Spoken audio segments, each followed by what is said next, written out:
નમસ્કાર, આપ જોઈ રહ્યા છો નેશન પ્લસ ન્યૂઝ. હું છું આપની સાથે હેતુ ભગત. તારીખ 27મી ઓગસ્ટથી સમગ્ર વડોદરા દુંદાળા દેવના આગમનમાં લીન થઈ જશે.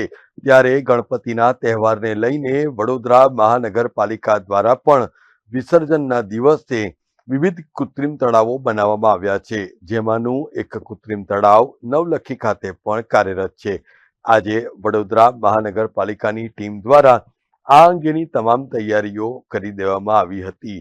જેમ કે વિસર્જન દરમિયાન તારાપા, લાઇટિંગ, સીસીટીવી તેમજ બેરિકેટિંગ જેવી તમામ સુવિધાઓ સાથે વિસર્જન કરવા માટે આવેલા ભક્તોને વિસર્જન દરમિયાન કોઈ પણ પ્રકારની અડચણ ન પડે તે માટે વડોદરા મહાનગરપાલિકાની ટીમ ખડે પગે કાર્ય કરી રહી છે.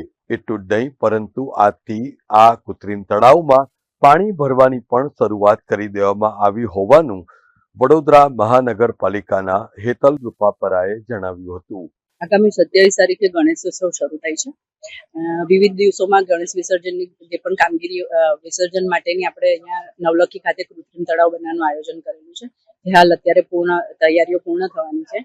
જેમાં પોલીસ શાખા સાથે સંયુક્ત સંકલન કરીને જરૂરી બેરિકેટિંગ, વિસર્જન માટે જરૂરી તરાપા, સ્ટાફ સાથે રહીને લાઇટિંગ, જરૂરી CCTV camera, stage safety barricade, road રસ્તા રિપેરિંગ બધું જ કામ હાલ પૂર્ણ થવાની તૈયારીમાં છે.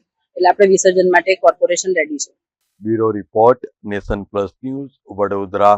સમાચારોના સતત અપડેટ મેળવવા માટે અમારી નેશન પ્લસ ન્યૂઝની યુટ્યુબ ચેનલને સબસ્ક્રાઇબ કરો, બેલ આઇકન દબાવો અને જોડાયેલા રહો ફેસબુક, ઇન્સ્ટાગ્રામ અને ટ્વિટર પર.